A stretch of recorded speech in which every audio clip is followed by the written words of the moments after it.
datangnya Sonorek, sekarang banyak pertimbangan daerah yang memang sengaja memang dilarang sekarang untuk menggunakan Sonorek ya. Ini kami juga meminta kepada Pemprov Jatim seperti apa solusinya. Seperti itu. Pak. Ini judulnya di situ, mohon maaf TV One ya, sound horror di fatwa haram. Tapi coba baca betul yang menjadi isi dari fatwa MUI Jawa Timur, bahwa yang diharamkan adalah Pengusaha mungkin kalau soal volume seperti agak susah nego untuk diturunkan ya Mas David ya. Ya kami mohon juga untuk masalah aturan ini ya harus di tengah, jangan sampai merugikan juga. Karena yang dirugikan juga kami pengusaha sound, juga masyarakat. Jadi jangan sampai itu terjadi.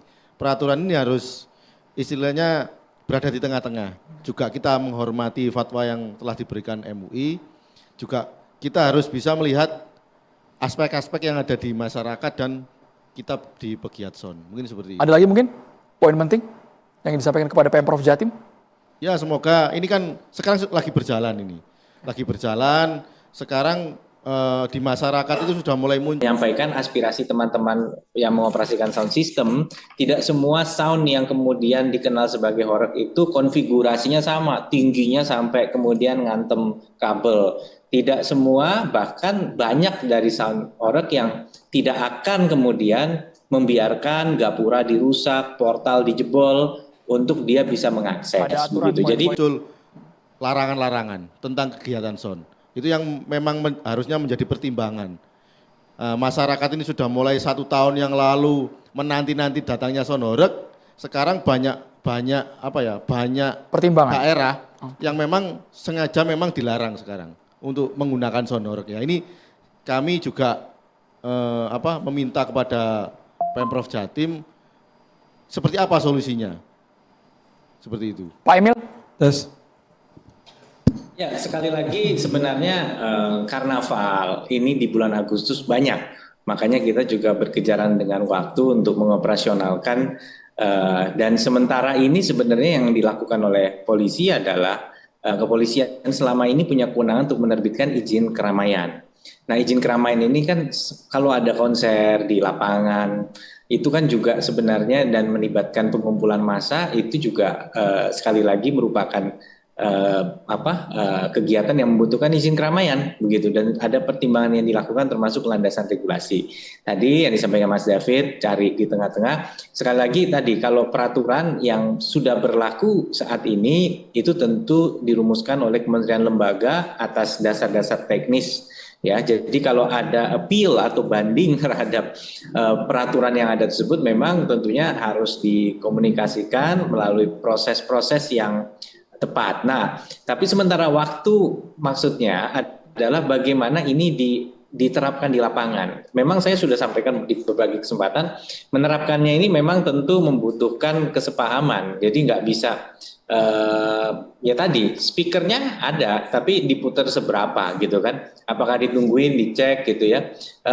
Memang kita butuh percontohan sebenarnya. Kita butuh contoh yang boleh itu seperti apa, menjembatani antara apa yang hari ini mungkin kerap dilaksanakan dengan apa yang dipandang oleh para aparat penegak hukum dan juga para ulama. Dan ingat, ini judulnya di situ, mohon maaf TV One ya, sound horror di fatwa haram. Tapi coba baca betul yang menjadi isi dari fatwa MUI Jawa Timur, bahwa yang diharamkan adalah cara penggunaannya.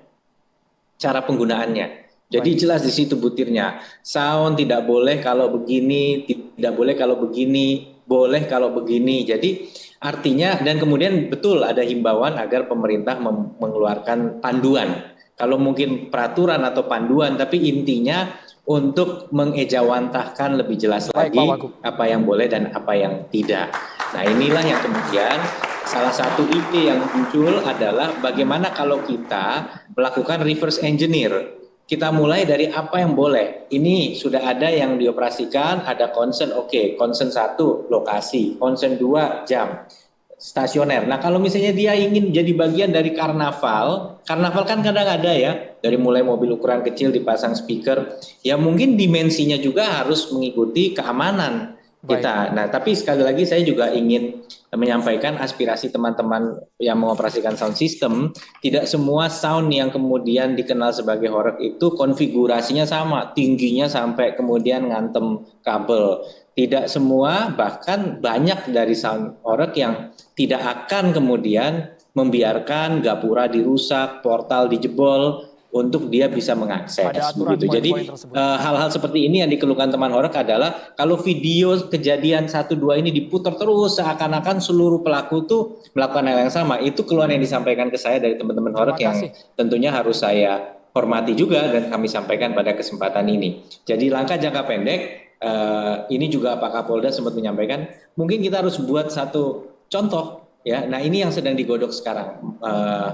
Bagaimana kemudian contoh kegiatan yang menggunakan sound system yang mungkin modifikasi seperti apa dari apa yang biasanya dilihat dan mungkin mendapatkan keluhan masyarakat. Terima kasih banyak Wakil Gubernur Jawa Timur, Bapak Emil Dardak sudah bergabung di Catatan Demokrasi. Singkat boleh, Mbak Tejo tadi greget mau komentar soalnya. Mas Emil, sekalian saya kira kalau cuma menangani sound horeg aja terlalu kecil. Gimana kalau seluruh polusi suara? Saya baru tahu dari Pak Ma'ruf tadi dari MUI bahwa aturan di masjid itu juga ada aturannya, cuma adzan aja. Karena itu bisa dalam tanda kutip mengganggu. Tadi beberapa perumahan di Jawa Timur sudah menerapkan itu hanya adzan. Bisa nggak itu diterapkan di seluruh Jawa Timur menjadi pelopor? Jadi nggak cuma membenahi sound horeg, tapi seluruh polusi suara. Diterima saran dan juga masukan dari Mbak Tejo. Sesaat lagi Catatan Demokrasi akan segera kembali pemirsa Tawal Santai.